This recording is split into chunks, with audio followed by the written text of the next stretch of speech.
안녕하세요. 진원도 측정 방법과 기준원에 대해 발표할 5조 김건무, 이연기 주향기입니다.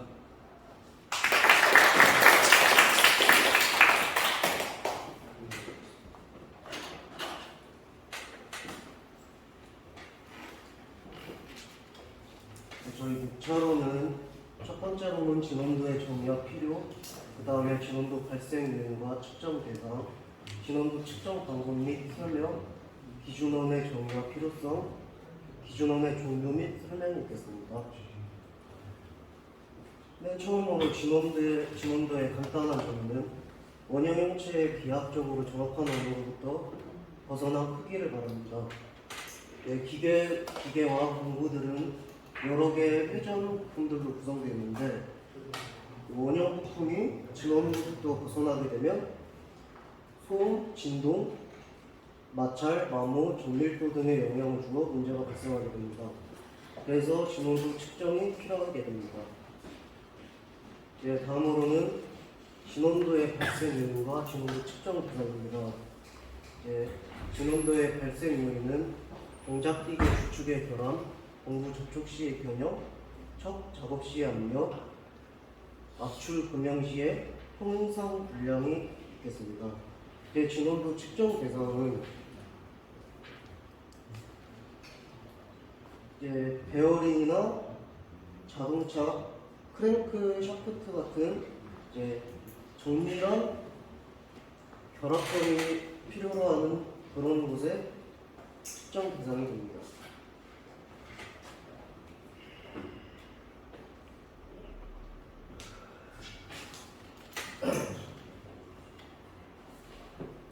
진원도 측정 방법에 대해 설명하겠습니다. 진원도 측정 방법으로는 마이크로미터 등을 사용하는 직경법, V블록 등을 사용하는 삼정법, 진원도 측정기를 사용하는 반경법이 있습니다.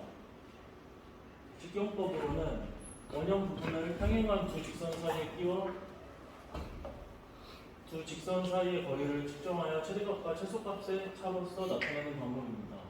진원도를 쉽게 빠르게 측정할 수 있는 장점이 있습니다. 측정 단면에 일처리 있는 경우에 따라서 측정물의 형상을 정확히 파악할 수 없습니다. 삼점법 설명하겠습니다. 삼점법은 원형 부분을 두 점으로 지지하여 회전시키고 그 두 점의 수직 이등분 선상에 검출기를 위치시켜 1에 회전시켰을 때 이동 거리로 정의합니다. 정반선에서 쉽게 측정 가능하다는 장점이 있습니다.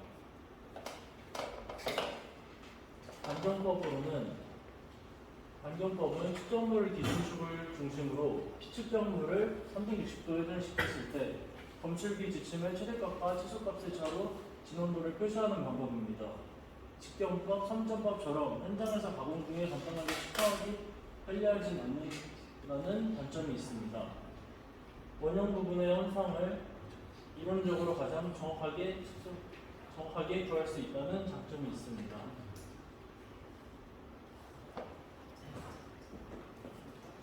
다음으로는 기준원의 정의와 필요성에 대해 발표하겠습니다.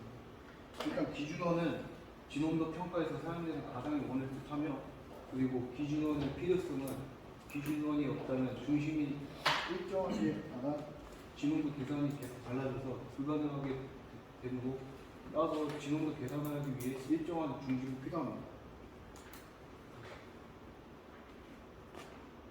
기준원의 종류는 총 4가지가 있는데, 최고 제곱의 기준원, 그리고 최고 외적 기준원, 최대 내적 기준원, 최고 영역 기준원, 각각의 장단점을 알아보겠습니다.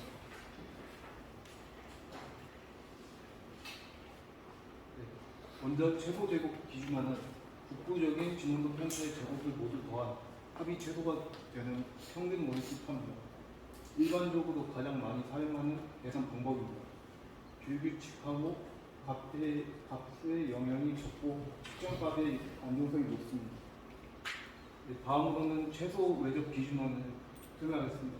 전체 형상을 둘러싸는 최소의 원을 뜻하며 대표적으로 메인 게이지 측정할 때 주로 사용합니다. 그리고 불규칙한 돌기값의 영향이 큽니다. 공심도, 위치도, 흔들림, 측정 시 측정값의 안정성이 떨어집니다. 그리고 다음은 최대 내적 기준원을 설명하겠습니다. 전체 형상에 둘러싸인 최대 원을 뜻하며 내치원 평가 기준 구멍 측정에 사용합니다. 마찬가지로 불규칙한 돌기값의 영향이 큽니다. 공심도, 위치도, 흔들림, 측정 시 측정값의 안정성이 떨어지는 특징을 가지고 있습니다. 그 다음으로 최소 영역 기준원입니다. 동일 중심을 갖는 레저번과 레저번을 그려 레저번과 레저번의 반지름 차가 최소가 되는 그런데 레저번의 중심을 구했을 때 이내의 외의 저번을 뜻합니다. 그리고 추가로 불규칙한 돌기값의 영향이 크며 동심도, 위치도, 흔들림 측정 시 측정값의 안정성이 떨어지는 순간은 특징을 가지고 있습니다. 다음으로 발표를 하시겠습니다. 혹시 질문 있으십니까? 없으면 마치도록 하겠습니다.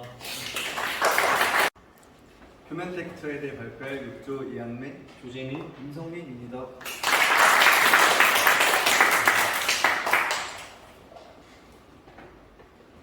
먼저 촉진식 측정기에 대해 설명드리겠습니다. 촉진식 측정기의 외관은 이렇게 생겼고, 측정기의 특징으로는 3D 표면을 측정하는 비접촉식 측정기와 달리 2D 방면 곡선을 측정하는 접촉식 측정기입니다. 다음은 측정기의 구성입니다. 제품을 테이블 위에 있는 제품 고정대에 올리고 스탠드에 달려있는 이동대가 먼저 움직인 다음 픽업 장치가 움직여 촉진으로 표면 텍스처를 측정합니다. 앞서 말씀드린 내용대로 측정기 외부에서 측정이 이루어지면 측정된 성분은 컴퓨터 안에 있는 좌표 변환을 통해 필터링되어 결과값이 출력됩니다. 여기서 ADC 좌표 변환을 통해 필터링되는 과정을 토탈 프로파일이라고 하고, 이 과정이 표면 텍스처 측정에서 가장 중요한 과정입니다. 촉진은 원추형을 가장 많이 쓰지만 사각추형을 사용하기도 합니다. 촉진 반경은 2마이크로미터가 기본, 촉진 각도는 60도가 기본입니다. 촉진 반경은 작을수록 좋지만 너무 날카로울 시 실의 표면이 손상되거나 촉진이 손상될 수 있습니다. 또한 반경이 너무 클 경우 촉진이 덜 들어가는 현상이 나타나기 때문에 산 높이와 돌 깊이 등 표면 형상을 정확히 측정할 수 없습니다. 다음은 측정 조건 설정입니다. 촉진 반경에 따라 값이 달라지기 때문에 촉진 반경, 거칠기 필터와 하강도 필터를 설정해 주어야 하고, 컷오프와 필터링 설정도 해 주어야 합니다.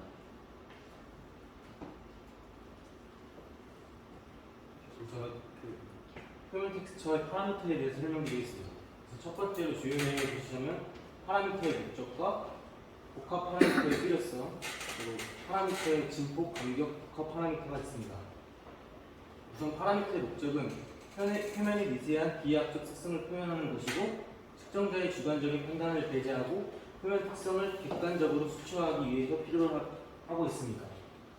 그리고 복합 파라미터의 필요성을 보시면 다른 영상 비슷한 값, 다른 영상 다른 값이 있듯이 하나의 파라미터만 사용하시면은 형상이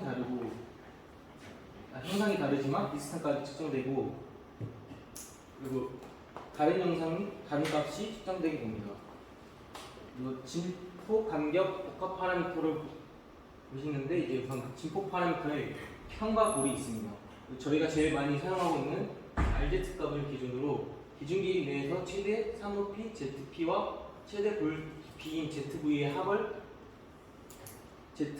RZ로 측정하게 됩니다. 진폭 파라미터에서는 이제 좌표 평균이 또 있는데, 저희가 또 많이 사용하는 RA를 산술 평균 편차 RA를 사용하게 됩니다. 기준 길이 내에서 절대 좌표값 ZX의 산술 평균 값을 낸 게 RA입니다. 간격 파라미터를 보시면은 평균 너비 RSM이 있는데, 기준 길이 내에서 반면 곡선 요소 너비 XS의 평균값을 RSM으로 측정하게 됩니다. 그리고 복합 파라미터를 보시면은 제곱 평균 길이 기준 길이 내에서 세로축 기울기인 dz와 dx의 제곱평균 값입니다.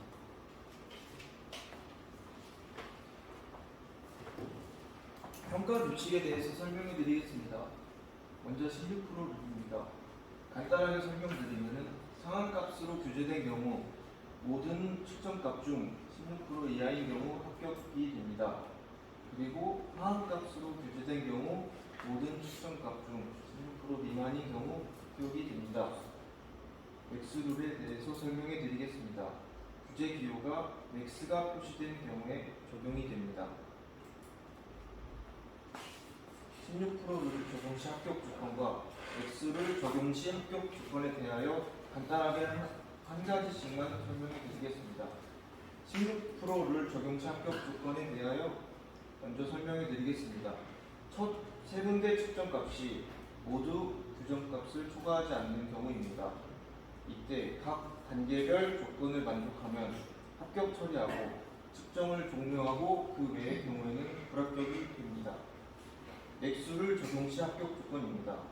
균일하다고 판단되는 표면에 대해서는 일정한 간격으로 최소한 세 군데 측정값이 모두 규제값을 초과하지 않는 경우입니다.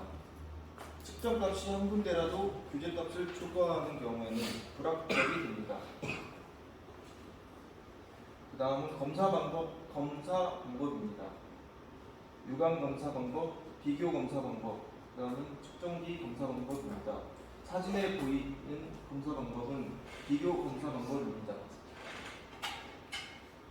도시기호입니다. 여기 보이시는 방법은 임의의 제작 공정 후, 여기 보이시는 방법은 제거 가공 필요, 여기는 제거 가공 불가입니다. 도시기호 및 항목 표시 순서입니다. ISO 1302에서는 이 뒤쪽에 표시를 하고 ISO 21920-1번에서는 앞쪽에 표시를 하게 됩니다.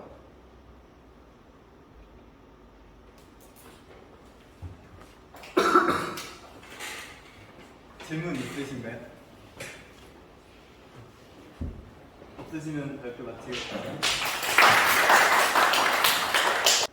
안녕하세요. 저희는 데이터 우선순위 역량을 발표하게 된 7조 이기택 김호수 이원입니다.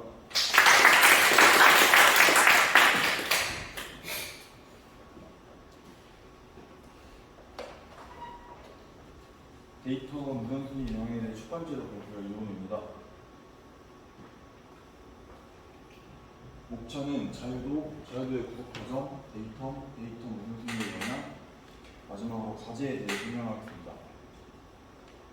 물체의 자유도란 물체가 공간 내에서 구속됨 없이 자유롭게 운동할 수 있는 성분입니다. 모든 부분은 6개의 자유도를 가지고 오른쪽 그림과 같이 3개의 성형 자유도 XYZ와 3개의 회전 자유도 UVW가 있습니다. 물체의 자유도는 데이터에 의해 구속이 되고 측정 기관이 좌표의 정렬이라는 과정을 통해 데이터는 설정을 합니다. 자유도를 구속하는 이유는 자유도를 구속하지 않으면 공간상에서 물체를 고정할 수 없으므로 가공이나 측정이 불가능합니다. 데이터 지정, 측정 좌표의 설정을 위해서 자유도 구속이 필요합니다. 기기적 정렬은 제품을 좌표계에 위치시키는 작업입니다. 제품을 회전시켜서 X축에 일직선의 거리를 맞추고 Y축을 위로 이동시켜 X축에 맞추고 X를 이동시켜 Y축에 맞추면은 그게 제품을 측정 제표계에 위치시킨 작업이고 수학적 정렬은 반대로 측정기 좌표계에 제품을 위치시키는 작업입니다. 아까 자유도는 데이터에 구속이 된다고 했는데 데이터이란 이론적으로 정확한 기준이고 평면 직선 점 또는 이것들의 조합에 의해 결정이 됩니다. 데이터의 종류로는 단일 데이터와 공통 데이터는 있는데 단일 데이터는 하나의 단일 형체나 하나 또는 하나 이상의 위치 형체로 규제한 데이터입니다. 원추인 경우에는 축심과 축심상의 한 점, 즉 두 개의 형체를 가지게 됩니다. 공통 데이터는 형상을 고려하여 하나 또는 하나 이상의 형체로 규제된 데이터입니다. 데이터 우선순위로는 1, 2, 3차 데이터는 있는데 1차 데이터는 다른 데이터로부터 구속되지 않는 데이터이고 제2차 데이터는 1차 데이터로부터 방향을 구속받는 데이터입니다. 전체 데이터는 1, 2차 데이터로부터 구속되는 데이터입니다.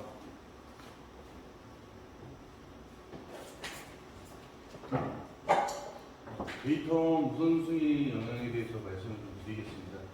그래서 저희 도면에 봤을 때는 저희 도면에서는 따로 그렇게 차이가 별로 크지 않지만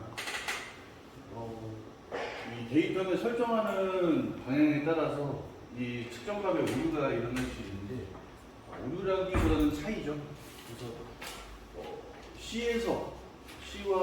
C를 먼저 공간 정렬을 한 다음에 그 다음으로 B로 가는 경우와 B 데이터를 먼저 하는 경우에 따라서 X 값과 Y 값의 차이가 일어나게 됩니다. 그래서 이때는 이제 따로 도면의 데이터 타겟이나 이런 측정을 지원하는 따로 도면상에서 말이 없다면 이 도면상에서는 데이터 우선순위에 따라서 차이값이 발생하기 때문에 만약에 측정을 할 때 저희가 도면을 만든다고 했을 때 도면에서 따로 데이터는 따로 타겟으로 지정을 해주거나 아니면은 따로 전달하는 경우로 나눌 수 있겠습니다. 그래서 공간 전열에서 사용할 수 있는 형체는 축각이 2개 이상 또는 좌표가 1개 이상을 만족해서 공간 전열이 가능합니다. 그래서 이 해당 조건들을 만족하는 형체들은 전부 다 공간 전열이 가능하다고 생각하시면 됩니다. 그래서 평면 회전은 축각이 1개 이상, 좌표가 1개 이상을 만족하여야 평면 회전을 할 수 있습니다. 그래서 따로 이렇게 형체가 따로 있지만 사실은 점으로도 측정이 가능합니다. 평면 회전도 가능합니다. 왜냐하면 이 축각이 1개 이상이거나 좌표가 1개 이상만 충족이 되면 되기 때문에 점도 2점이나 3점을 측정을 하여서 따로 좌표계도 설정할 수 있습니다. 여기 있는 형체들뿐만 아니라 그래서 원점 지정은 이제 모든 형체가 가능합니다. 점도 가능하고요. 원점 지정은 이제 1개 이상의 좌표만 있으면 되기 때문에 모든 형태가 가능합니다. 제가 발표할 거는 두 번째 과제인 유로메저에서 데이터를 설정할 때 3개의 평면을 측정하는 거하고 평면 직선 점을 측정할 때 차이점에 대해 발표하겠습니다. 먼저 평면을 3번 측정하게 되면은 2개의 차이는 그렇게 없는데 왜냐하면 데이터 우선순위에서 중복으로 기록되지 않기 때문에 우선순위로만 구했을 때는 크게 차이가 없습니다. 먼저 평면, 직선, 점으로 측정하는 경우인데요. 이 경우는 저희가 선천 측정을 할 때 평소에 측정하던 방법인데 이 방법은 이제 최고 점으로 데이터를 저렇게 있고 두 번째로는 평면을 3번을 측정하게 되면은 여기서 보는 것처럼 1차 데이터에서 RX가 구속이 되는데 2차 데이터에서도 RX가 구속이 되듯이 구속을 했던 조건을 똑같이 구속을 해서 불필요한 구속을 계속하게 됩니다. 대신 이거의 장점으로는 이제 오차가 많이 줄어들 수 있어서 허용 공차가 높거나 오차를 줄이고 싶으면은 이 방법을 주로 씁니다.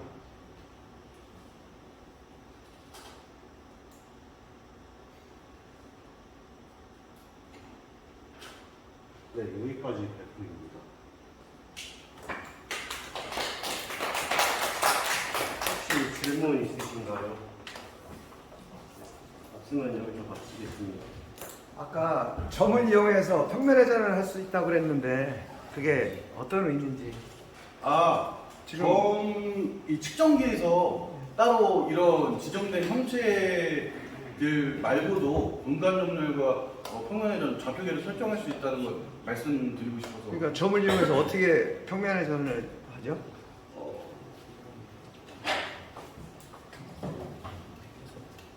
예를 들어서 이런 형체가 있다고 했을 때 여기 점 3개만 찍으면 측정을 하면은 좌표계를 만들 수 있어요. 그럼 그 점 세 개를 이용해서 어떻게 자유도를 구속하는지를 설명을 할 수 있어야 돼요. 얘기하는 게 말이 되거든요. 그렇게만 지금처럼만 얘기하면 저거는 성립되지 않는 얘기거든요.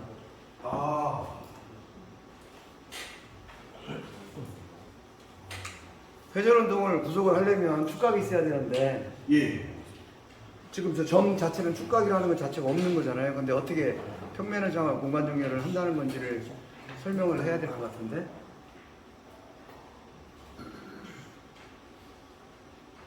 제가 이 측정기에서 이 방법으로 측정을 한 거 빼고는 제가 따로 이론을 공부하지 않아서 측정기에서 된 것만 봐가지고 지금처럼 그렇게 설명을 하면은 오해가 생겨요. 네. 점을 이용해서 평면회전, 공간회전을 한다라는 얘기는 완전히 틀린 얘기야. 예. 그런데 만약에 측정기에서 저렇게 세 점을 이용해서 했다면 그 세 점이 뭔가 캐드 모델하고 비교가 돼서 계산하는 기능이 따로 있다고요. 그건 점을 이용해서 평면회전, 공간회전을 하는 게 아니고 그런 캐드 파일을 이용해서 특수한 기능을 이용하는 거예요. 그래서 점을 이용해서 평면회전을 할 수 있다는 것은 잘못된 표현이다라는 거예요. 만약 그렇게 표현을 하려면 원리를 정확하게 설명을 해줄 수가 있어야 된다는 거예요. 여러분 그거는 오해를 하시면 안 된다는 거예요.